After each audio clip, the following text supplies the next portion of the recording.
हम आए शरण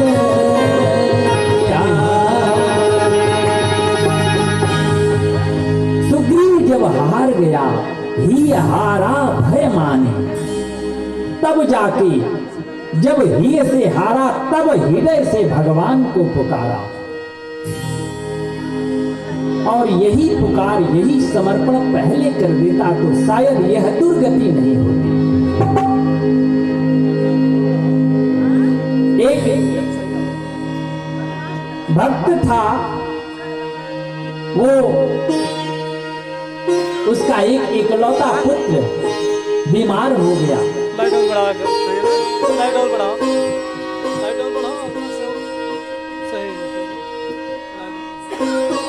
भक्त का इकलौता पुत्र बीमार हो गया और उसको किसी बड़े हॉस्पिटल में जाना पड़ा लेकर।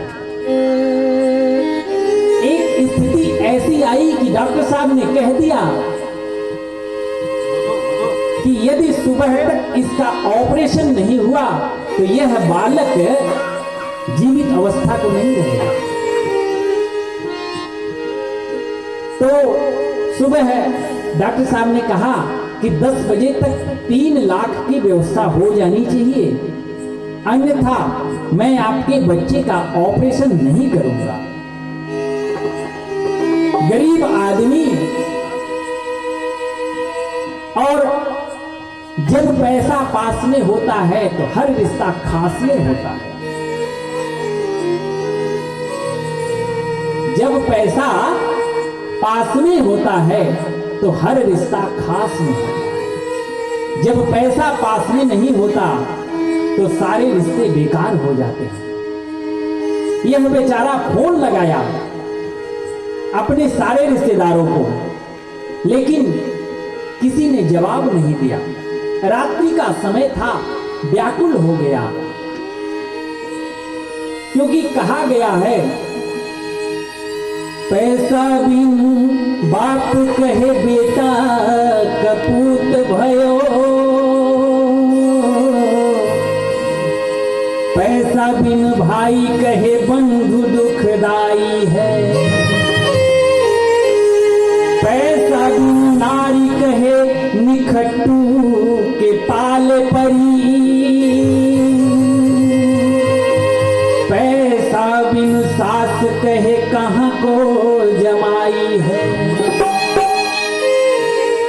पैसा बिन यार कहाँ, पैसा बिन भगनी कहाँ, पैसा बिन देव तुझ कर दे सहाय है।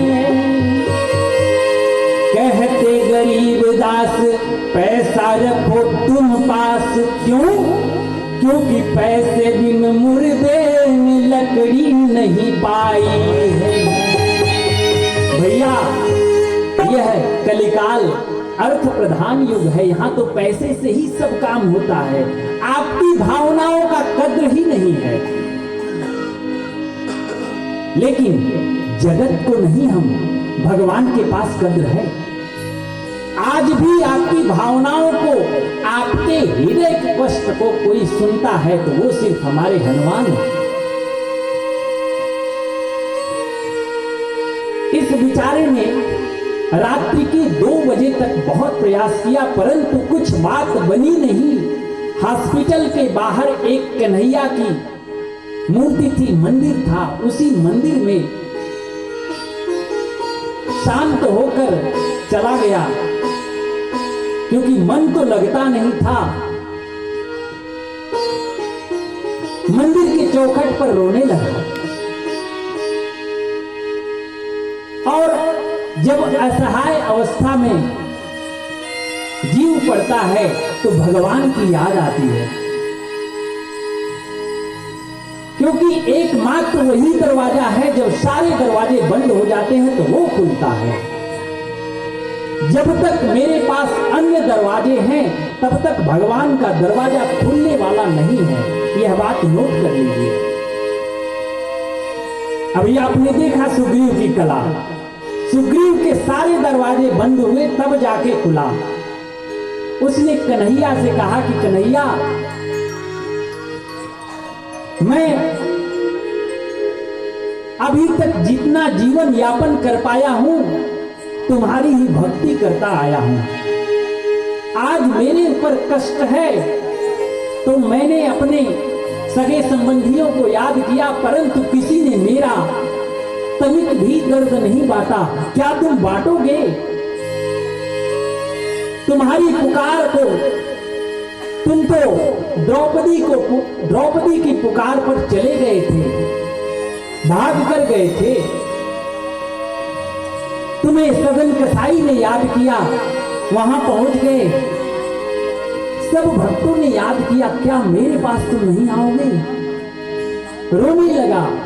और आपको बताएं, उसी मंदिर के पास में एक बिजनेसमैन रहता था और वह, उसका नियम था, वो उसकी बड़ी दुकानें थी, सारी दुकानों को 10 बजे रात्रि में बंद करता था और आके खा के 10:30 पौने 11 तक वो सो जाता था।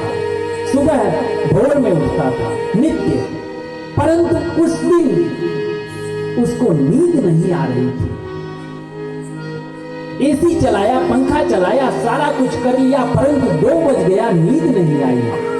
उसको विचार हुआ कि चलो थोड़ा सैर कर लेते हैं, शायद शारीरिक थकान से निद्रा आ जाएगी। निकला मंदिर के पास तो देखा एक रात्रि में, कोई 2 बजे रात्रि में रो रहा है। उसने पूछा कि भाई क्या बात है? तो उसने कहा कि भैया, आप तो मेरे रिश्तेदार भी नहीं हो, आपको मैं कष्ट बता भी दूंगा तो आप क्या करोगे? उसने कहा नहीं नहीं, बताओ मित्र। उसने सारी बातें बता दी।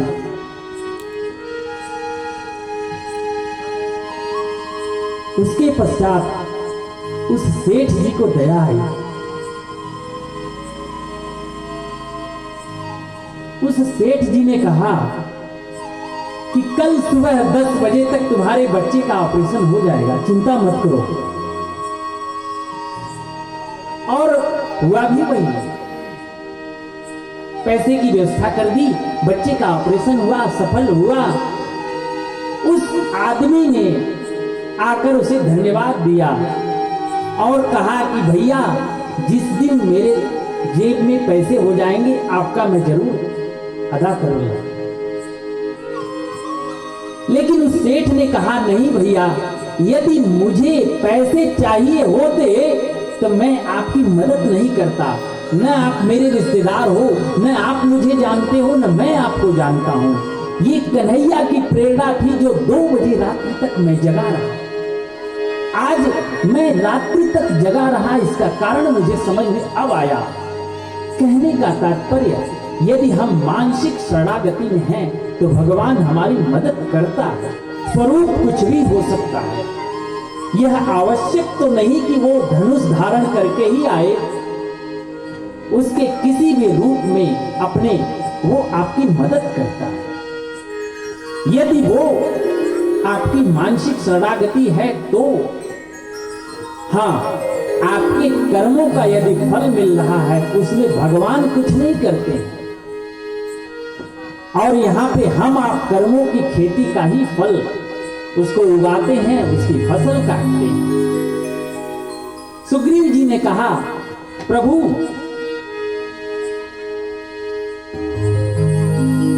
जब हार गया सुग्रीव तो राम जी ने बाण मारा बाली पर। बाली घायल अवस्था में कहता है, धर्म हेतु करहु गोसाई, मारे हूँ मोहि प्यार की नाई। धर्म हेतु करहु गोसाई, मारे हूँ मोहि प्यार की नाई।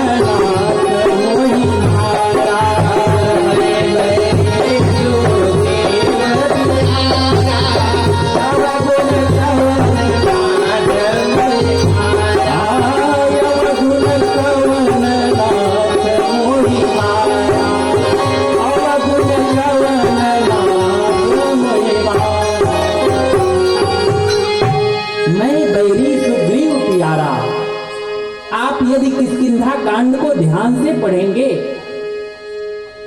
तो बाली का जो चरित्र है मुझे बहुत अच्छा लगता है। हाँ, अभिमानी जरूर है, लेकिन सुग्रीव से लाख गुना बढ़िया है। बाली तो जानता था कि मात्र यही एक रास्ता है भगवान से मुझे गति का, इसलिए यहां बाबा ने इशारा भी किया कि हृदय में तो प्रेम है लेकिन वचन कठोर बोल रहा है।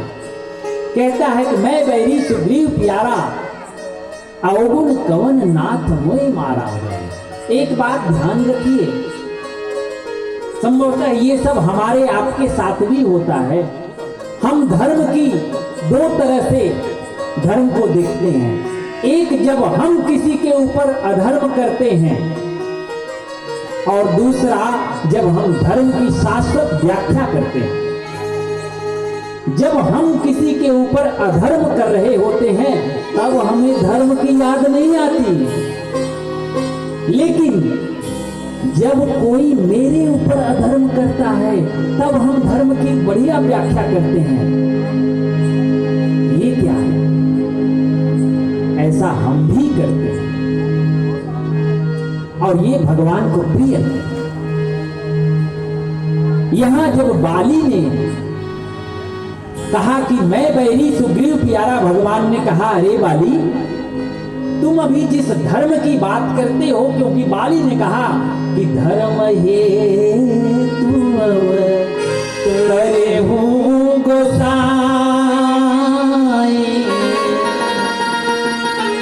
मारे हूं मोही व्याध की नाई। जिस धर्म की बाली दुहाई दे रहा है, क्या उस धर्म की लीक मात्र में बाली चला क्या? नहीं। बाली कहता है अरे राम, आपका अवतार तो धर्म के लिए हुआ है ना। राम जी ने कहा अच्छा, और तुम्हारा अधर्म के लिए? तुम कह रहे हो, इतनी तुम्हें जानकारी है, अनुज बधी भगनी सुत नारी, सुन सठ कन्या समय चारी, इन्हें किरुष्ट गुलो कोई, इतना ज्ञान है तब भी तुम हमें कह रहे हो कि आपका अवतार धर्म के लिए, मेरा अधर्म के लिए। भगवान ने कहा यदि तुम ये कहना चाहते हो कि ये सब पशुओं में चलता है, तो यदि तुम पशु हो तो मैं क्षत्रिय हूं। हम क्षत्रिय मृगया बच्चन, क्षत्रिय को पशु का वध करने के लिए अधिकार है, इस निमित्त मैंने तुम्हें मारा। तब बाली ने कहा कि आपसे मेरी चातुरी चलने वाली नहीं है। अस्तु, बाली ने समर्पण किया। यहां भगवान के सामने बाली ने समर्पण किया। जिस धर्म की दुहाई बाली दे रहा था, जरा विचार कीजिए, ऐसा अवसर हमारे भी जीवन में जब आता है तो हम क्या करते हैं? महाभारत का प्रसंग है। कर्ण के रथ का पहिया कुरुक्षेत्र में धंस गया। उसी समय पार्थ को भगवान कृष्ण ने आदेश दिया कि पार्थ देख क्या रहे हो, चलाओ तीर। अर्जुन ने कहा नहीं, ये अधर्म होगा। और कर्ण भी उधर से चिल्लाया कि प्रभु ये अधर्म है। निहत्थे पर वार करना, कमजोर पर वार करना, पीठ दिखाकर कोई शत्रु भाग रहा हो उस पर वार करना, बालक स्त्री आदि पर प्रहार करना, ये अधर्म है। भगवान ने कहा अच्छा। कर्ण ने कहा प्रभु अपने चेले को समझाइए तीर न चलाए, अभी मैं चक्का निकाल लूंगा तब चलाएगा। भगवान कृष्ण ने कहा अच्छा। कृष्ण ने जब अर्जुन को देखा तो अर्जुन भी तीर और धनुष रख दिए। भगवान ने कृष्ण ने कहा कि क्यों अर्जुन चलाओगे नहीं? अर्जुन ने कहा नहीं, मैं नहीं चला सकता, मैं अधर्म नहीं करूंगा। भगवान ने कहा अच्छा मैं देखता हूं। कर्ण से पूछा भगवान ने कि क्यों कर्ण? अभी जिस धर्म की दुहाई तुम दे रहे हो, मुझे ये बताओ, जब एक नन्हा सा बालक अभिमन्यु को तुम लोगों ने घेर कर निर्मम हत्या कर दी, तब तुम्हारा ज्ञान, तुम्हारा धर्म कहां गया था? तो उसमें थे कि नहीं? जरूर था। तो उस समय भी कोई धर्म की व्याख्या रही होगी। भगवान ने कहा कि जिस धर्म की तुम दुहाई दे रहे हो, उसी धर्म से तुम्हारा वध भी करना सर्वथा उचित है। कहने का तात्पर्य मेरा सीधा है, जो हम धर्म की व्याख्या दूसरे को बताते हैं, वही धर्म स्वयं के जीवन में लाएं, तब कल्याण होगा। एक बात और निवेदन करके प्रसंग में प्रवेश करूं, थोड़ा कड़वा है। दूसरे की बुराई, दूसरे का अवगुण वर्णन करने से बचा जाए हो। क्यों? एक तो दूसरे की बुराई करने में अपनी शारीरिक ह्रास होती है, दिमाग लगाएंगे, जिह्वा बोलेगी, रात्रि भर विचार करेंगे, क्रोध आएगा, मनन होगा, तमाम शारीरिक विकृति आती है। ऐसा विज्ञान मानता है कि यदि हम चिंता ज्यादा करते हैं तो बीपी शुगर, तो काहे को बीपी शुगर खरीद रहे हो भैया? चलो, यदि हमारी बुराई से, हमारे चिंतन से, दूसरे के प्रति चिंतन से यदि कोई सुधर भी गया तो हमारा क्या लाभ? अगला न सुधरेगा, क्योंकि बुराई से ही मनुष्य सुधरता है। निंदक नियरे राखे आंगन कुटी छवा, बिन पानी साबुन बिना निर्मल करे सुहा। निंदा से पाप कटता है, लेकिन निंदा सुनने से, करने से नहीं। यहां कबीर दास जी ने करने को नहीं कहा। निंदा यदि करनी है तो अपनी करो, और प्रशंसा यदि करनी है तो दूसरे। क्यों हम उल्टा करते हैं? क्योंकि निंदा यदि अपनी सुनने और करने का स्वभाव बनेगा तो हम सुधर जाएंगे। सारी कमी हमें पता है, ये ऐसी मशीन है कि हम कितना गलत हैं सब पता है। बंदे के दिल में क्या है मेरे राम जानते हैं।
है मेरे राम जानते हैं। भगवान सब जानता है। एक बात ध्यान रखिएगा, हमें और आपको दो जगह सही रहना है, तीसरे की आवश्यकता ही नहीं है, क्योंकि तीसरे जगह कोई सही रह ही नहीं सकता। मेरे प्रभु स्वयं राम जी ही नहीं रह पाए तो हमारी आपकी क्या गिनती है कीड़े मकोड़ों की। वो दो जगह क्या है, एक अपनी नजर में और दूसरी उसकी नजर में, बस। तीसरे की जरूरत ही नहीं है, क्योंकि तीसरा जो भी मिलेगा सब स्वार्थी हैं। इस जगत में सारे लोग तभी तक जुड़े हैं जब तक उनका कोई मतलब है। तो दो जगह यदि हम सही हैं, अर्थात आईने में अपनी निगाह से निगाह मिलाकर कुछ बोल पाए तो हम सही हैं, कहीं से प्रमाण पत्र की आवश्यकता नहीं है। बाली को भगवान ने कहा कि बाली, जिस धर्म की तुम दुहाई दे रहे हो ना, उस धर्म के लीक पर तुम लीक मात्र पर चले भी नहीं हो, और तुम अपने आप को इस प्रकार से व्याख्या कर रहे हो। यदि तुम धर्म पूर्वक रहते तो यह स्थिति आती ही नहीं। बाली धाम बाली राम निज धाम पठावा। राम जी ने बाली को अपने धाम भेजा। बाली को भगवान ने अपने धाम भेजा और सुग्रीव को नहीं भेजा। सुग्रीव राजा के लालच में आगे पीछे कर रहे थे, राज्य पकड़ा दिया, जाओ झुंझुना बजाओ। कहने का तात्पर्य कि जिस निमित्त, जिस स्वार्थ से, जिस भाव से हम भगवान की तरफ बढ़ते हैं, उसी भाव से भगवान भी हमारी सेवा करते हैं, हमारी तरफ रहते हैं, हमारी जो इच्छा होती है सबको पूर्ण करते हैं। बाली राम बाली निज धाम पठावा, नगर लोग सब ज्ञान।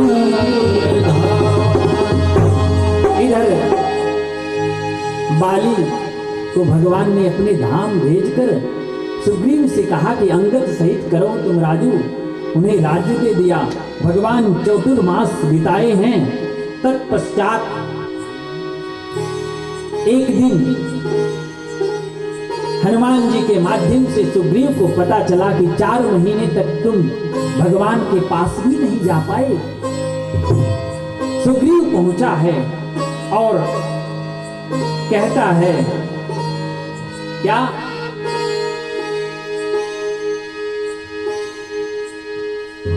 अतिशय प्रबल देव तब माया, तू कई राम करई जोदा। सुग्रीव कहते हैं कि प्रभु मैं आपको भूला, इसमें मेरा कोई दोष नहीं है। क्यों नहीं दोष है हो? जिस भगवान ने आपको गले लगाया, आपको मित्रता का पाठ पढ़ाया, बगल में बिठाया, उसको वो आपकी कुटिया के बगल में 4 महीने रह गए, झांकने भी नहीं गया। तब भी आकर सुग्रीव ने कहा कि मैं आपको भूला, इसमें आपकी भी गलती है। भगवान कहे अरे, सुग्रीव ने कहा कि आपकी माया ने मुझे फंसा दिया था। आप अपनी माया से क्यों नहीं कहा कि सुग्रीव मेरा भक्त है, मुझे मत फंसाओ। भगवान हंस के कहे अच्छा चलो मित्र, अब सीता की खोज के लिए युक्ति बनाओ। सभी बंदरों को बुलाया सुग्रीव जी ने, और सारे लोग प्रणाम करने के लिए भगवान के समीप आए।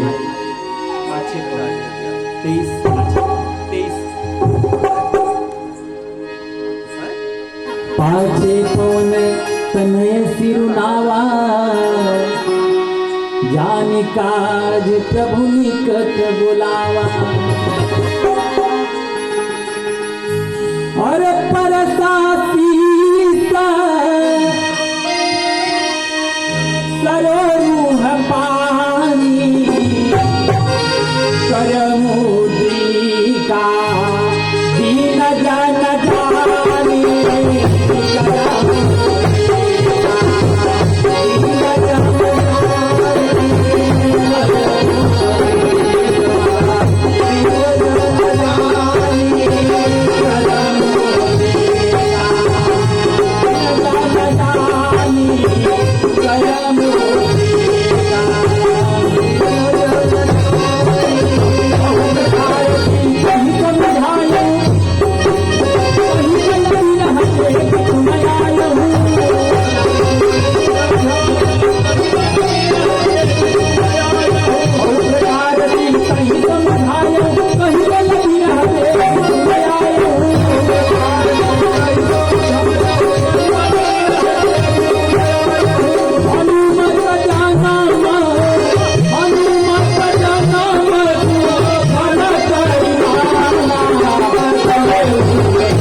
अब सारे बंदर भगवान को प्रणाम करने के लिए आए, लेकिन भगवान ने किसी बंदर को अपने पास नहीं बुलाया। आखिर में हनुमान जी आए और हनुमान जी जब प्रणाम किए ना तो भगवान ने निकट बुलाया, जान काज प्रभु निकट बुलावा, और अपनी राम नाम अंकित मुद्रिका को दिया और उस मुद्रिका को लेकर हनुमान जी से कहा कि आप शीघ्र जाइए और कहीं पर विरह बेगी तुम आयो। आप मानो इसी एक लाइन में, एक ही चौपाई में पूरा सुंदरकांड समाहित कर दिया कि बहु प्रकार सीतहि समुझायो। इसका दो अर्थ है। एक तो यह है कि बहुत प्रकार से सीता जी को ढाढ़स बढ़ाइएगा, समझाइएगा। दूसरा अर्थ है बहु प्रकार, किस खानदान की बहू है इसका स्मरण कराइएगा। और जब खानदान का नाम आ जाता है तो ढाढ़स हो जाता है। अच्छा, तो हनुमान जी को राम जी ने कहा कि बहु प्रकार सीते ही समझायो, कहीं बल विरह बेगी तुम आयो, तुरंत आ जाना। मतलब सुंदरकांड समाप्त हो गया। हनुमान जी ने अपने जन्म को सुफल माना और मुद्रिका को लेकर चले। श्री हनुमान चालीसा में कहा गया कि प्रभु मुद्रिका मेली मुख माही, जलधि लागी गए अचरज नाहि। प्रभु मुद्रिका मेली मुख माही। किसी ने हनुमान जी से कहा था, अरे हनुमान जी ये राम नाम अंकित मुद्रिका या तो कर में धारण करो, अंगुली में पहनो, मुख में क्यों रखे हो? अंगूठी कोनो मुहे में रखे चीज बा, अरे की तो पहिर ला, की तो सनच के धैल। हनुमान जी ने कहा नहीं, यदि वो कदाचित मुद्रिका होती भी तो मैं धारण कर लेता, परंतु वो मुद्रिका है नहीं। उस पर जो लिखा है वह मुख में धारण करने की चीज है। वो क्या है? राम नाम अंकित है।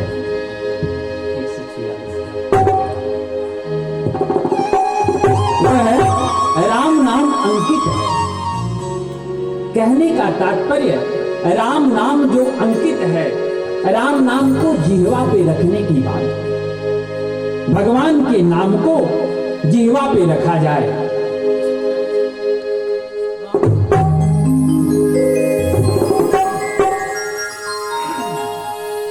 एक साधक हैं, वो कहते हैं 146,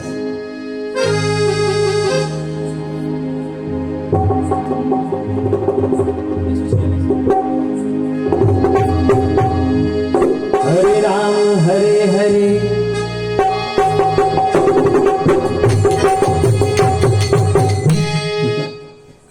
हरे राम हरे हरे का हरे हरे राम हरे हरे बोला बाबू घरे घरे। हरे राम हरे हरे बोला भैया घरे घरे।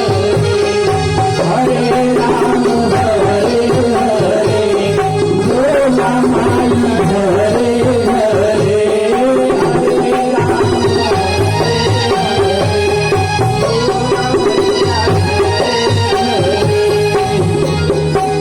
और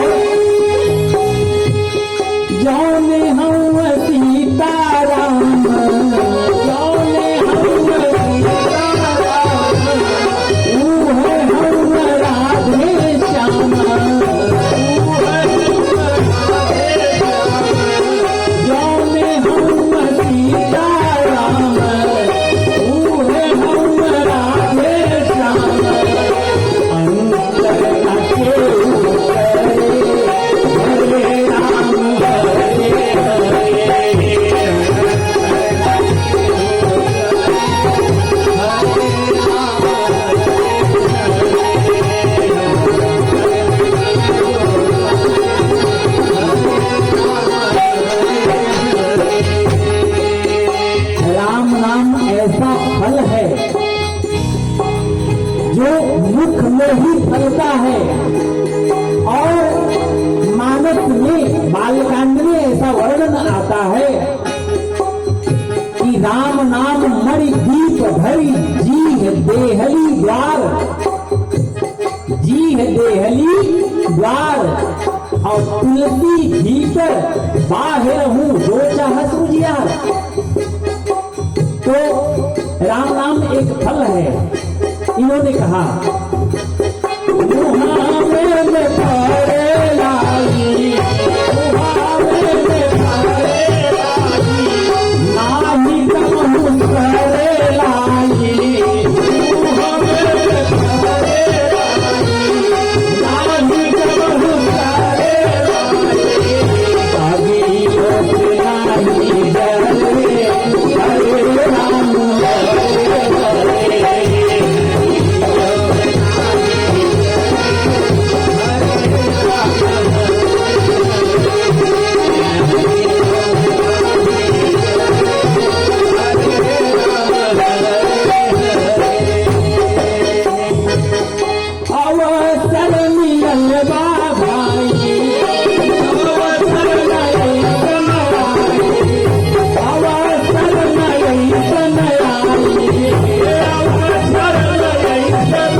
साधक हैं गायत्री कुमार ठाकुर, उनकी ये रचना है। वो कहते हैं, आपके बक्सर के हैं, दास गायत्री गावे राम नाम की महिमा सुनावे, राम नाम की महिमा सुनावे, दास गायत्री गावे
हम लोग जब छोटे थे तो बीरबल साहब आते थे, वो रमलालगंज के, अब तो वो स्वर्ग को सिधार गए। सरसों लेने आते थे, शायद आप सबके यहाँ भी आते थे। तो वो जब तराजू उठाते थे तो पहला जो घानी सरसों का उसको बोलते थे राम। उस समय समझ में नहीं आया, लेकिन अब समझ में आ रहा है कि वो क्यों बोलते थे। किसी भी बहाने से यदि एक बार भी राम नाम निकल गया तो हमारे जीवन का कल्याण निहित है। एक दुकानदार के पास एक संत गए तो दुकानदार से पूछा कि भाई इस डिब्बे में क्या है। तो उन्होंने कहा भाई टॉफी है, इसमें क्या है, कैडबेरी है, इसमें क्या है, ओ कच्चा आम है, दाल है, चावल है, सब डिब्बे में बता दिया। एक डिब्बा खाली था। तो संत ने पूछा कि ये डिब्बा, कहीं इसमें राम नाम, राम है। अरे भाई राम है? तो उस व्यापारी ने कहा कि महात्मन, जहां खाली है वहीं तो राम नाम जाएंगे, जो भरा है कचरा वहां राम नाम कैसे जाएगा? दिन रात्रि यदि गलती से 2 बजे भी नींद खुल गई तो कचरे में टहरते रहते हैं हम लोग, गणित चलते रहता है। तो जब खाली होगा तब न राम नाम आएगा। डिब्बा जब भरा है तो राम नाम कहां से आएगा?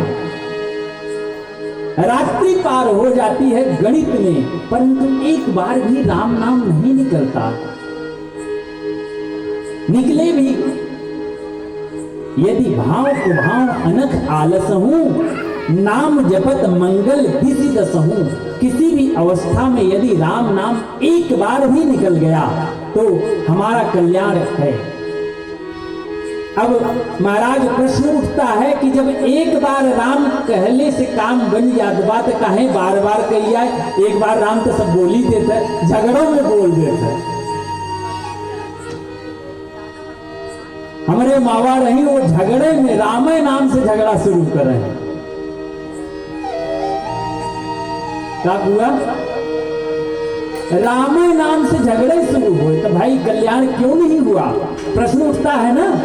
एक बार यदि राम नाम से कल्याण हो जाएगा तो उनका कल्याण क्यों नहीं होगा? अब आइए इसका कारण सुनिए।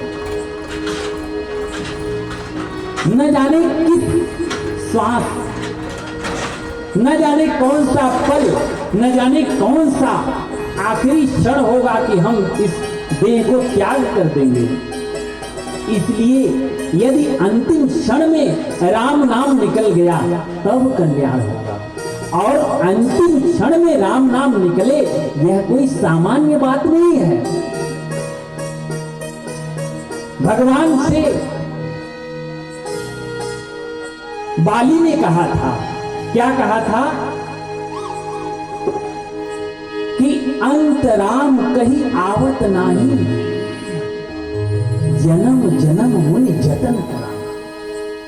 मुनि लोग राम नाम करते कहते मर जाते हैं, अंगुली घिस जाती है, जिह्वा घिस जाती है, परंतु अंतिम समय राम नाम नहीं निकल पाता। तो उसी का अभ्यास है।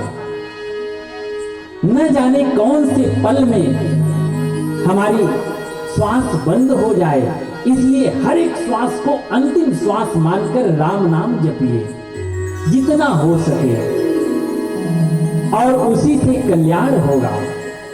राम नाम जपने का एक और फायदा है, आपको इस कलिकाल में एकमात्र राम नाम ही है जो सभी झंझटों से बचा कर रखेगा। ऐसा करके तो देखिए। हनुमान जी ने कहा वह राम नाम जिह्वा पर रखने वाली चीज है। अस्तु हमने जिह्वा पे रख दिया और उसको जिह्वा पे रख कर पार हो गए। जल धिलाघी गए अचरज नाई। यहाँ हनुमान जी के साथ 10 दिशाओं, चतुर्थ दिशाओं में सुग्रीव जी ने सेना भेजी, जबकि यह पता है कि दक्षिण दिशा में रावण सीता का हरण करके ले गया है। दक्षिण दिशा में अंगद के नेतृत्व में जामवंत, हनुमान, नलनील, गौरवाक्ष, विविध मयंग आदि युद्धपतियों को दक्षिण दिशा में भेजा।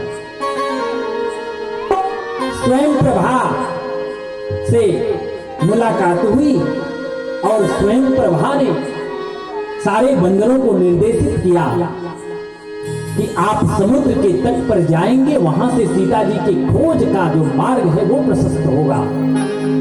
इस मानस में 5 नारियां हैं, 5 की राशि एक ही है। स्वयं प्रभा शिक्षा से, सीता जी इच्छा से, सबरी प्रतीक्षा से, सती मैया परीक्षा से, और सुपर्णखा समीक्षा से भगवान को पाने के लिए सबका रास्ता एक ही है, परंतु मार्ग अलग था। तो सुपर्णखा, माफ कीजिएगा, स्वयं प्रभा के मार्गदर्शन से हनुमान जी आदि का जो रास्ता है वो थोड़ा कटा और समुद्र तट पर सारे बंदर वीर चले गए। यहां संपाति से मुलाकात हुई। संपाति हैं जटायु के भाई। गिद्ध की दृष्टि अपार होती है, अस्तु संपाति ने सबको निर्देशित किया कि जो इस 100 योजन समुद्र को पार करेगा वही सीता जी के पास पहुंचेगा। मैं देखूं तुम नाही गिद्ध दृष्टि अपार, बूढ़ भयउनत करते कछुक सहाय तुम्हारा। मैं देख रहा हूं। सबने कहा कि संपाति भैया और मदद कीजिए ना। संपाति ने कहा नहीं, इसके बाद अब आपको जाना है। तो सब वानर वीर अपने बल का वर्णन करने लगे। कोई कहता है कि हम 10 योजन जाएंगे, कोई 20 योजन, कोई 50 योजन, लेकिन कोई सांस नहीं ले रहा है कि हम पार कर जाएंगे। तब तक एक वीर ने बोला, कौन? अंगद कहूं जाओ मैं पारा,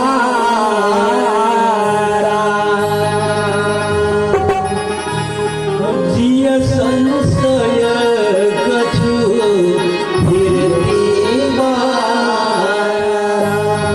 अंगद ने कहा मैं तो जा सकता हूं। एक बात याद रखिएगा, कोई भी कार्य मैं नहीं करता और जहां मैं होता है वह कार्य अधूरा रह जाता है। अभिमान प्रवेश कर जाता है। जब हम किसी काम को करते हैं तो हो चुका काम। हमें क्या करना है कि भगवान को सौंप देना है, जो कराओगे। आप देखिए ना, इस कथा की रचना 1 नवंबर से थी। कार्ड भी छप गया था, बट भी गया था, इधर नहीं बटा था, परंतु हो पाया क्या? नहीं हो पाया। क्यों नहीं हो पाया? नर सोचे नहीं होत है, प्रभु सोचे तत्काल। और बलि चाहत बैकुंठ को, प्रभु पठे पाता। इनको जो मर्जी है। और इस बार 9 दिवसीय नहीं, मात्र 5 दिन की ही कथा है, आज से 14 नवंबर तक। और इसी में जो बन जाए। तो ये कथा कौन कह रहा है? मैं नहीं कह रहा हूं। और कौन सुन रहा है? आप नहीं सुन रहे हो, आपसे सुनवाया जा रहा है। आपकी औकात है अभी ससिया बंद हो जाए तो सुन के दिखावा। इसलिए हम नहीं करते हैं, हमसे कराया जाता है। अरे करते हो मेरे राघव, मेरा नाम हो रहा, मेरा आपकी कृपा से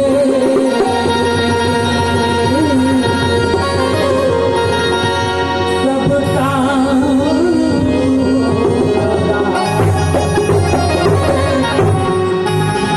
मात्र इनकी करुणा है, कृपा है,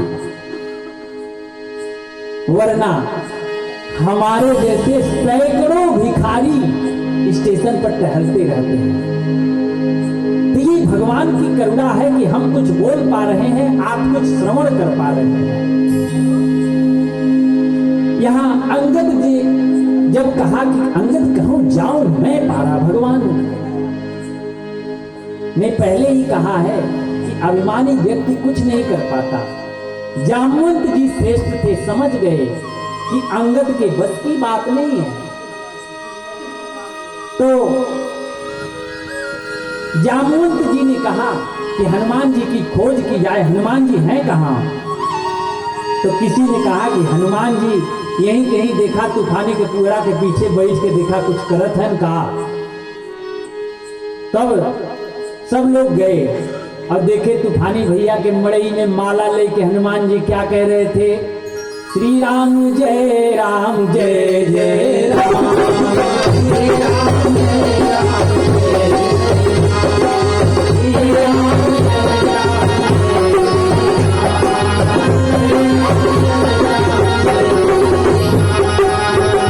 राम जय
भैया के भैंस खरीदे या लगवा कि यहाँ श्री राम जय राम कर रहे हैं। हनुमान जी ने अपनी मस्ती में कुछ नहीं सुना। जब कोई बात नहीं सुनता है तो उसके बाप दादा का नाम लेते हैं। जागृत जी ने कहा कि पवन तनय पद पवन समाना चढ़ा रहे हैं, लेकिन हनुमान जी को कोई असर नहीं। कहिए हनुमान जी जाएंगे, हनुमान जी अपनी मस्ती में श्री राम जय राम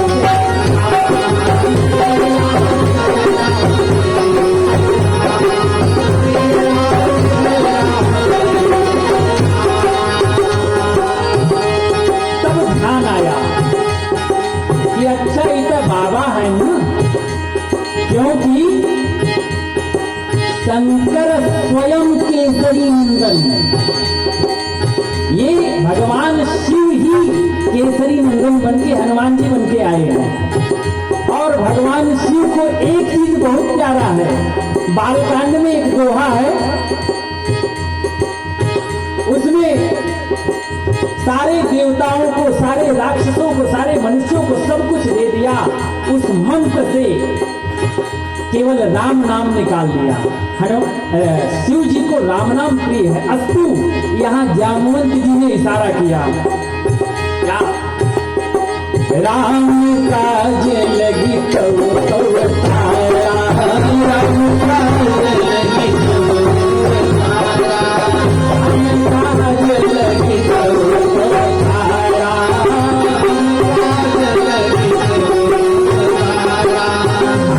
अवतार किस लिए हुआ है पता है? तब हनुमान जी ने विचार किया कि राम काज लगी मम अवतारा, इसलिए सुनते ही भयऊ पर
जब सुना कि राम काज लगी मन उतारा, तो सुनते ही भय पर्वताकारा, एकदम पर्वत की तरह अट्टालिकों को छू देने वाले, आकाश को स्पर्श करने जैसी मूर्ति के रूप में हनुमान जी से नाराज करने लगे, दहाड़ने लगे। कहते हैं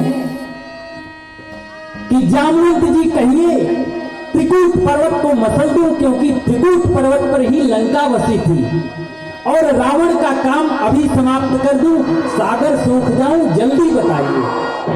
तब जामवंत जी ने कहा अब तो काम गड़बड़ाई है जोश में। तो जामवंत जी ने धीरे से कहा, पहले नीचे आवा, अरे इतना करहूं तात तुम जाए, इतना करना है। देखिए कितना करना है ये मायने नहीं रखता है, कितना करना है इसका विवेक मायने रखता है। हम कितना कर सकते हैं ये मायने नहीं रख सकता, लेकिन हमें कितना करना चाहिए यह बुद्धि श्रेष्ठ और एक बुद्ध पुरुष का लक्षण है। जामवंत जी ने विचार किया कि मैं इस दल में श्रेष्ठ हूं, हमारे नेतृत्व में यदि भगवान के जो अवतार जिस निमित्त हुआ है, रावण को कुछ खरोच मात्र भी हुआ तो रावण ब्रह्मा से शिकायत करेगा, और भगवान के रहते हनुमान जी आप ये सब मत करो, आप क्या करो, इतना करहूं तात तुम जाए, क्या सीतही देखी कहूं सुधियाए, आपको बस देख के चले आना। बस हनुमान जी बोले कि ये समय पेट्रोल कितने में बाहो, का दया भैया आपको बोला इतना पेट्रोल खर्चा करके हम उतना दूर जाब, खाली देख के चला आई, एक घूसा मार कर लेना, एको घूसा जिन मार छुए जी, उन्हें छुए बिना भगवान स्वयं अवतार लिए हैं। तो जामवंत जी के निवेदन पर हनुमान जी को यह शिक्षण प्राप्त हुआ कि क्या करना चाहिए। हर एक दल में एक श्रेष्ठ का होना अनिवार्य है। क्यों? किसी भी कार्यक्रम को जब तक हमारा श्रेष्ठ उसको निर्देशित नहीं करता है तब तक वो सफल नहीं होता। और जिस दल में श्रेष्ठ की महिमा नहीं है, जिस कद्र नहीं है, उस दल का सर्वनाश निश्चित है। श्रेष्ठ की महिमा होना अनिवार्य है और श्रेष्ठ का कद्र ही करना यह हमारे जीवन में सुंदर कांड का प्रादुर्भाव है, क्योंकि यहीं से सुंदर कांड की नींव बन रही है। हमारे जीवन में सुंदर कांड कब होगा? जब हम अपने श्रेष्ठ की बात को हृदयवत करेंगे, मानेंगे, और जब हम अपनी मनमानी करेंगे तो सुंदर कांड नहीं होगा। इसलिए यहां एकमात्र सुंदर कांड ही है जो श्लोक के पश्चात चौपाई से शुरू होता है। बाकी 6 कांड में आप देख लीजिए, हमारे गुरुदेव ऑलरेडी परम पूज्य बाबा लक्ष्मीराम बैठे हैं, उन्हें पता है, मानस के मर्मज्ञ हैं। अब हर एक कांड को जब श्लोक समाप्त होता है तो दोहा छंद आदि से, लेकिन यहाँ चौपाई से क्या कहा? हरि जाम वंत के वचन सुहाए,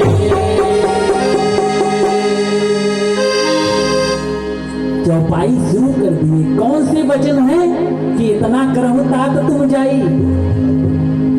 और जामवंत के जब वचन सुहाए तब जाके जीवन में सुंदर कांड आए। सुंदर कांड क्यों सुंदर है? क्योंकि इसमें भक्ति की खोज हुई है। हनुमान जी को भक्ति का मार्ग प्रशस्त हुआ है, भक्ति भगवान से मिलकर भक्ति को प्राप्त करके पुनः भगवान की शरण में आए हैं, इसलिए सुंदर है। इसी सुंदर कांड में भगवान के एक भक्त हैं विभीषण जी, माया मोह में फंसे हैं, उनका कल्याण, उनका उद्धार हुआ है, इसलिए सुंदर है। इस सुंदर कांड में 8 बार सुंदर शब्द का प्रयोग हुआ है, इसलिए सुंदर कांड है। अरे जो कांड बंदर का है, क्या हो, जो कांड बंदर का है, बंदर का कांड है ना सुंदर कांड, वो भी सुंदर है।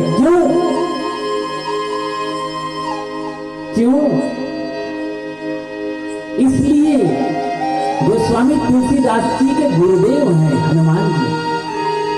गोस्वामी तुलसीदास जी कहते हैं, जिस कांड में मेरे गुरु जी की चर्चा हो वो सुंदर तो होगा ही। इस कांड में, अरे जिस कांड में रावण जैसे आताताई के बाग के फल को भी सुंदर कहा गया, लागी देख सुंदर फल रूखा, वह सुंदर तो होगा ही। और यह सुंदर कांड हमारे आपके भी जीवन में अवतरित हो, इस निमित्त हम लोग हनुमत चरित्र और सुंदर कांड को केंद्र में रखकर 5 दिन चर्चा करेंगे। बाकी हनुमान जी जाने। तो सुंदर कांड कहां से प्रारंभ हुआ? पहली बात तो हमें श्रेष्ठ की बात सुहावनी लगे, तब जाके हमारे जीवन में सुंदर कांड होगा। उसके बाद कहते हैं कि यह कही नाई सबन कहूं माथा, सब में अपने श्रेष्ठ का ही सम्मान करें, अपने श्रेष्ठ का ही दर्शन करें, तब जाके सुंदर कांड होगा। सुंदर कांड इसलिए भी सुंदर है कि हनुमान जी जब चले हैं, यद्यपि पूरे वानर वीर में सबसे श्रेष्ठ हैं, कहा भी गया अतुलित बलधाम हे शैला भरे, गिनते रहिए, धनुजवन कृशान ज्ञानिना अग्रगण्य, सकल गुण निधान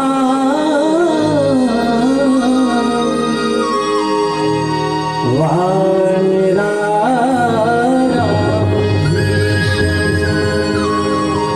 रघुपति प्रिय भक्त वात जातम नमः। इतनी विशेषता है, गिनिए अतुलित बलधामम। इस श्लोक का ही वर्णन मैं करूं तो शायद 8 बज जाएंगे। संक्षिप्त में निपटाता हूं। जो अतुलित बल के धाम है, धाम माने घर, जिनके पास अतुलित बल है ऐसा नहीं है। तुलसीदास जी कहते हैं कि जो अतुलित बल के धाम है, माने उनके अंदर अतुलित बल वाला कोई होगा। कौन? अतुलित बल अतुलित प्रभुताई। जयंत ने कहा था, जयंत ने भगवान श्री राम की जब परीक्षा ली ना, अरण्य कांड के प्रारंभ में है प्रसंग, तो जब जयंत ने भगवान के सीख की महिमा देखी, तब कहा कि आप तो अतुलित बल हैं। तो अतुलित बल धामम जहां सुहृदय आगार बस ही राम सर चाप धर। जिसके हृदय आगार आंगन में धनुष धारण करके, सर और चाप माने धनुष बाण धारण करके राम जी तैयार है। एक संत इसका और एक अर्थ दे रहे थे। उन्होंने कहा यही अर्थ है, यह नहीं है। जासु हृदय आगार अब बस ही राम सर चाप धर।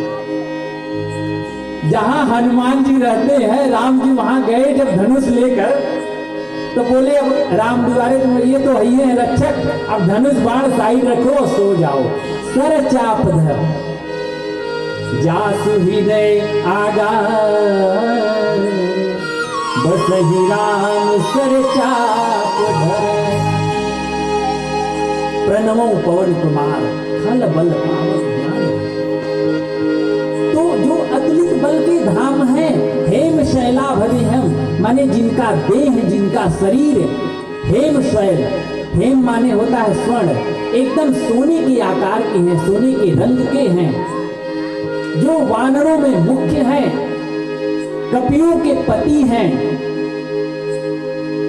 जो दनुज वन को जलाने के लिए अग्नि हैं,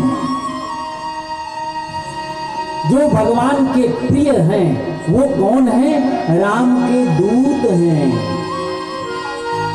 भाई केहू खूब बखान कर दे, फलाने इतना बढ़िया है, ये राजा मनई है, जब मांगा तब तैयार रहा थे, सब कुछ कहनावा लास्ट में कह दे कि अरे फलाने की यहाँ जाए के हुजूरी करत है, तो कुल अपमान हुई है ना।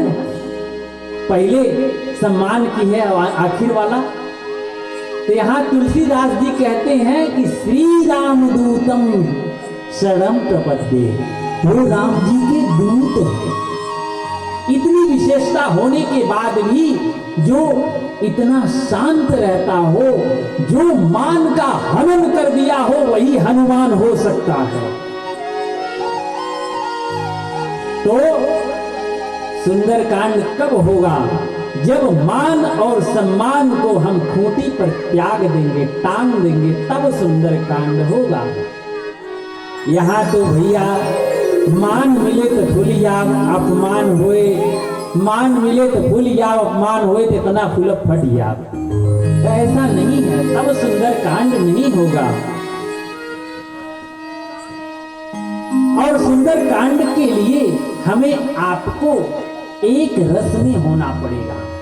एक रस में होने के लिए हृदय में 103 हृदय और मन को, सारी तरंग को मार देना होगा। मन बड़ा चंचल है और जब यह चंचलता दिखाता है तब हम एक रस नहीं हो पाते। छड़े रुष्टा छड़े कुष्टा, रुष्टा चुष्टा छड़े छड़े। हम थोड़े देर में स्वार्थ के कारण गुस्सा हो जाते हैं, जब काम बन जाता है हंसने लगते हैं। तो सुंदरकांड नहीं होगा। एक साधक ने कहा,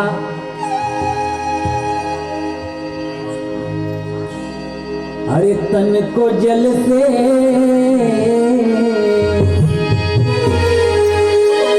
हम जब गंगा नहाने जाते हैं तो खाली मैल साफ करते हैं शरीर का, लेकिन यह भी एक गंगा है। यह मानस गंगा मन की मैल साफ कर देगी। और यह आपके बालक का निवेदन ही नहीं, बल्कि आपके चरण में नाक रगड़ कर यह मेरी अर्जी भी है कि आप इस प्रांगण में आएंगे यदि खाली मन लेकर, तो आपके मन की सर्विसिंग हो जाएगी इस 3 घंटे में। यह सर्विस पॉइंट भी है। जिस प्रकार से बाइक 4 चक्का का सर्विसिंग जरूरी होता है क्योंकि धुआं फेंक देगी, उसीलिए इस मानस शरीर रूपी गाड़ी के मन की भी सर्विसिंग जरूरी है, और वो सत्संग में होगी। एक साधक ने गाया, तन को जल से, तन को जल से धुलाना सरल है मगर, अरे तन को जल से धुलाना सरल है मगर, मन को निर्मल बनाना बड़ी बात है।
रुलाना सरल है मगर मन को निर्मल बनाना बड़ी बात है।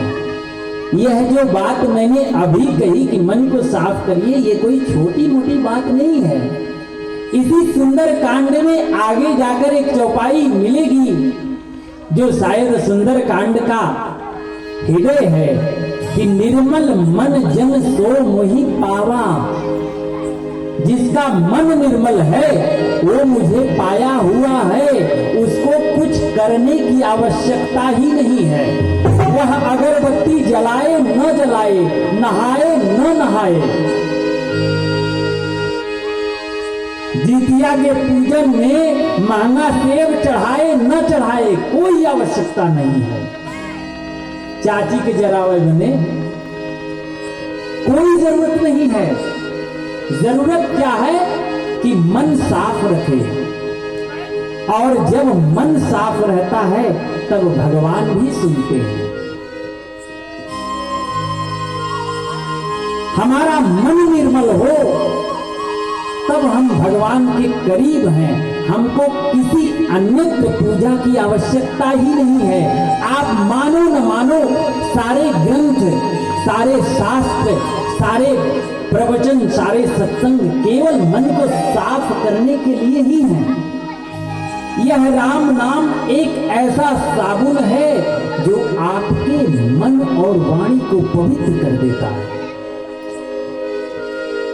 और इसी साबुन से ही हमारे मन और मस्तिष्क, वाणी आदि सब पवित्र हो जाते हैं, और यह मानव जीवन सफल हो जाता है। क्योंकि यह पल पल घट रही है, और इस जीवन का उद्देश्य भी है कि अंतिम श्वास तक भगवान की प्राप्ति हो जाना।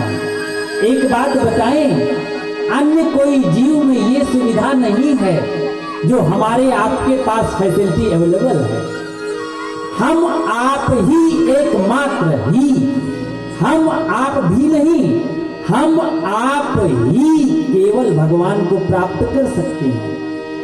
कोई मच्छर, कोई मेंढक, कोई सांप, कोई गाय भगवान को प्राप्त नहीं कर सकती।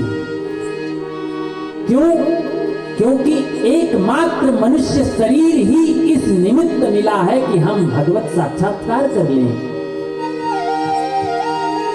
और कोई हेतु नहीं है। हम यदि भोगों में ही लिपटे रहे तो इस मानव शरीर का क्या है? हमसे ज्यादा सुखी तो पशु भी रहते थे। राजा भर्तृहरि का नाम तो सुना ही है आप लोगों ने। भर्तरी भर्तरी सब कहें, उन्होंने एक श्लोक दिया था। वो कहते हैं, एषां न विद्या न तपो न दानम, ज्ञानम न शीलम गुणो न धर्म, ते मृत्युलोके भूरि भारभूता मृगाश्चरन्ति, मनुष्य रूपेण मृगाश्चरन्ति। जिस मनुष्य शरीर में न ज्ञान है, न तप है, न ध्यान है, न भक्ति है, न ज्ञान है, वह मनुष्य मृग से भी, माने पशु से भी गया गुजरा। क्यों? क्योंकि यह भोग जो है वो हमसे ज्यादा भोगते हैं पशु लोग। हमारे आपके भोग की तो सीमा भी है, हमारे आपके भोग की सीमा भी है, लज्जा भी है, लेकिन उनमें न लज्जा है न सीमा है।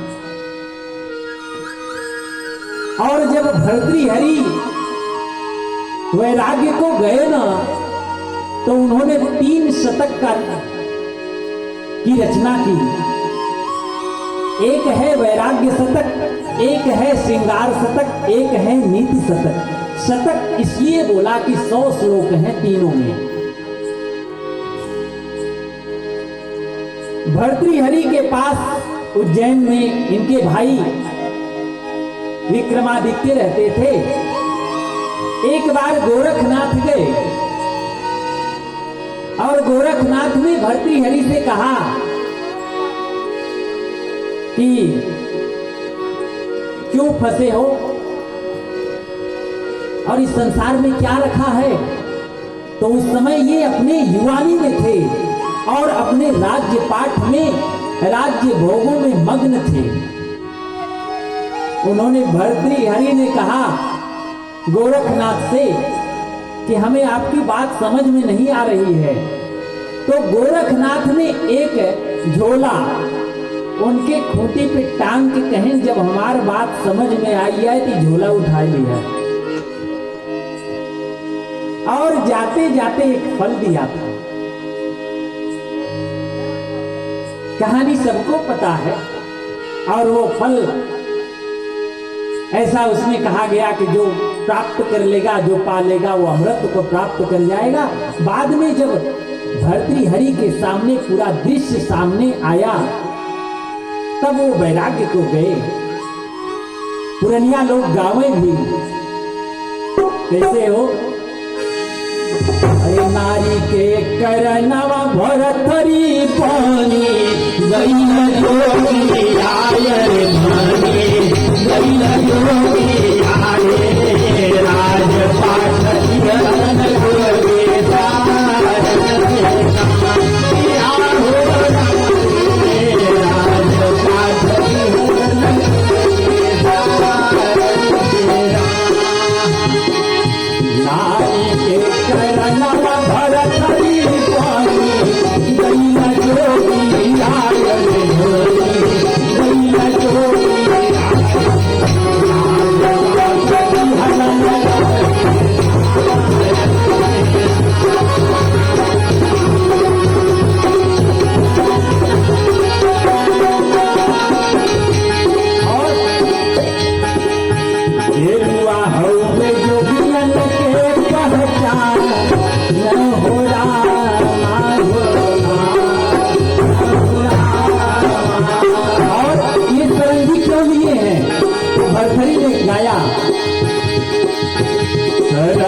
निर्माण कर दिया। एक नीति शतक, एक वैराग्य शतक और एक श्रृंगार शतक। उस वैराग्य शतक का श्लोक है आहार निद्रा भय मैथुनम च सामान्य नेतम पशु निराम धर्मो तेसाम अधिक विशेष है धर्मेण हीना पशु समाना। जिस मनुष्य के जीवन में धर्म नहीं है वह पशु से भी गया गुजरा है। अब ये धर्म क्या है महाराज? धर्म है हम जहां हैं उसको ठीक से ईमानदारी से निर्वहन कर रहे हैं कि नहीं। जहां का मतलब हम किसी के पुत्र हैं, हम किसी के बाप भी हो सकते हैं, हम किसी के भाई हैं। यदि हम अपने नाटक को, रोल को ठीक से निभा रहे हैं, हम धर्म है, धर्म में जीवन है। तो कहने का तात्पर्य ये है कि सिर्फ दो पैरों पर चलने वाले को ही मनुष्य नहीं कहते। दो पैरों पर अन्य पशु भी चला करते हैं। हम पैदा अवश्य मनुष्य के रूप में मां के गर्भ से हुए हैं, परंतु मनुष्य बने रहें इसलिए सत्संग जरूरी है। इसलिए सत्संग जरूरी है। और पुनः मैं करबद्ध प्रार्थना करता हूं, ये बातें केवल और केवल सत्संग में ही बताई जाएंगी। दुनिया का कोई ऐसा विद्यालय नहीं है जिसमें इस तरह की बातें बताई जाएं, अथवा किसी अन्य फंक्शन में। हमें मनुष्यत्व का बोध हो, हम एक सामान्य मनुष्य की तरह जीवन यापन कर सकें, इस निमित्त भी सत्संग है। हमारे लिए सत्संग इसलिए भी जरूरी है क्योंकि जो पशु जैसे कुत्ता पैदा होता है तो मरते समय उसे कुत्ता ही रहना है, चाहे जैसे रहे। घोड़ा जब पैदा होता तो घोड़े रहिया था मरत मरत, लेकिन हम आपको नहीं करें, हम ही एक ऐसे जीव हैं, पैदा तो मनुष्य रूप में होते हैं परंतु मरते मराते क्या हो जाते हैं, मैं इसको नहीं बोलूंगा। तो एकमात्र सत्संग ही ऐसा है जो हमें आपको मनुष्य जीवन यापन करने, धर्म पूर्वक यापन करने के लिए प्रेरित करता है, बताता है, और उसके लिए हमारा मन साफ हो, तब जाके हमारे जीवन में सुंदर कांड का प्रादुर्भाव होगा। क्योंकि अरे ये जीवन की गाड़ी,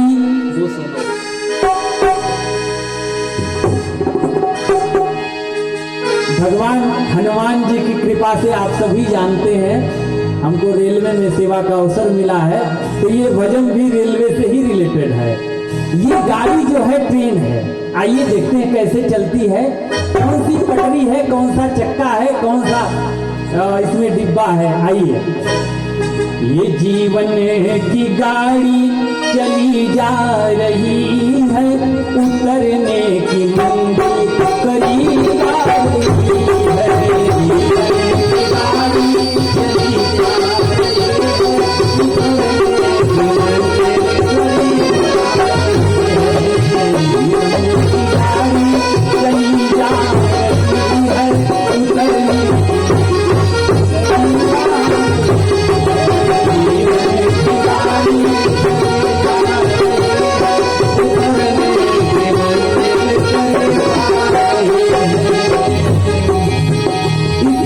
का नाम क्या है? नर्तन एक्सप्रेस।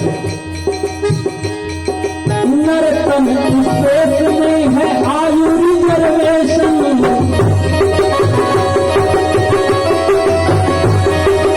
अहंकार सिख है और डिब्बा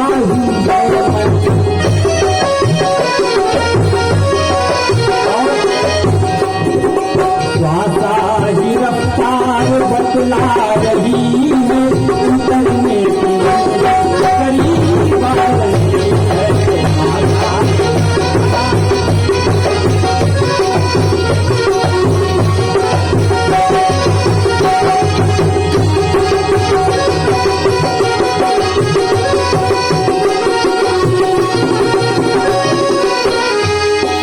अच्छे, जब ट्रेन चलत है तो स्टेशनों आवत है, तीनों में स्टेशन है, कुछ जगह 4-5 स्टेशन पार कर ले हैं और क्यों वही टिकट लेके अगोरक बाकी आवत हो कि ना हो। आइए देखें, सबसे पहले देखा था 55 का स्टेशन,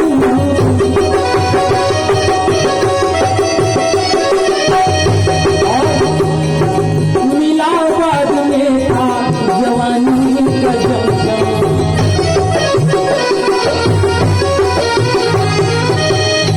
इसके बाद बुढ़ापे से आगे,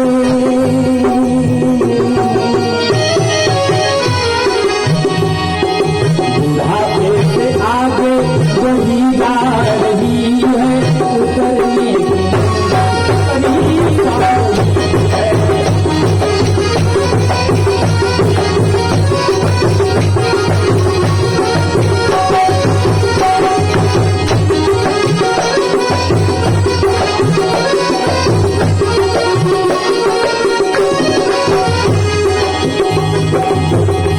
भाई पटरियों हो ऐसे निया चलाइबा तो पटरिये पे न चलाइबा, तब पटरी दूर से होता है,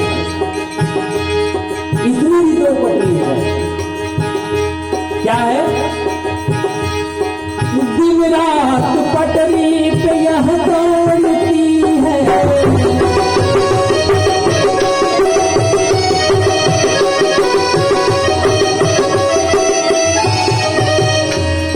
मुसाफिर को अपनी जगह छोड़ती है।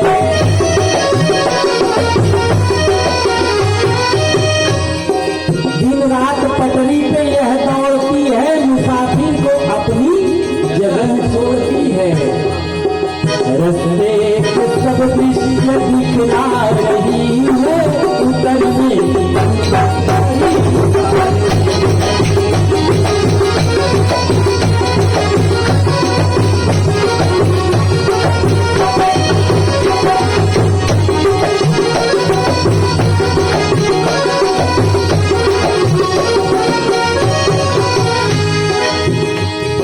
देखिए, जब स्टेशन पे जाते हैं ना सब, तो कुछ छूट जाता है और कुछ पाने की आशा रहती है। देखिए, हमारे परिचित रहे, हर पनरहिया में पूरी सब्जी बनवावे, लेकिन कभी ट्रेन न पकड़े। स्टेशन पे जाए, खाए के चलावे, माई लेट हो, ये ट्रेनिए छूटी है। तो कुछ छूटता है, कुछ की माया रहती है, कुछ का कष्ट रहता है, लेकिन कुछ प्राप्त भी होता है, यह आशा भी रहती है। छूटेगा अपने परायों का मेला,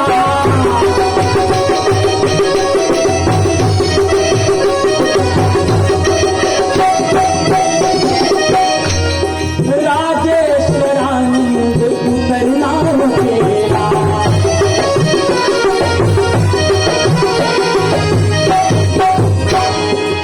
यह सोच कर आखिर भी अकेले ही उतरना है।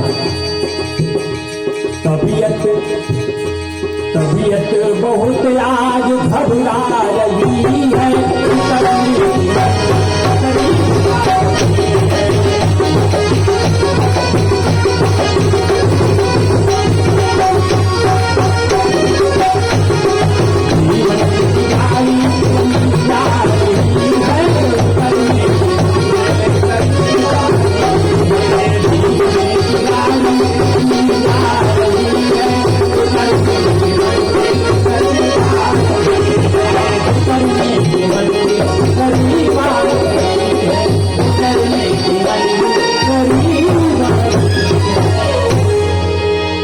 ये जीवन की गाड़ी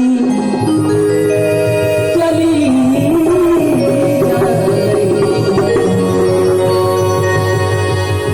हम पल पल बूढ़े हो रहे हैं, मर रहे हैं, हर एक पल मर रहे हैं, और इसी को हम कह रहे हैं कि जीवन जी रहे हैं।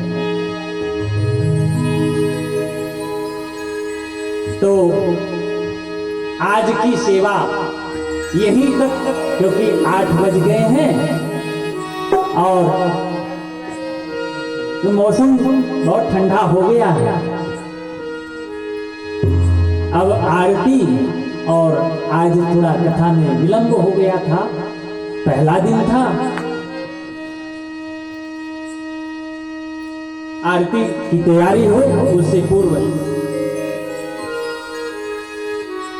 कल के लिए यहां से जब जाइए ना, तो प्रसाद बढ़िया मिले ना मिले, लेकिन आचरे में एक चीज जरूर बांध के जाओ माई लोग। कहा अब बतावे जाते, हरे राम राम राम सीता राम।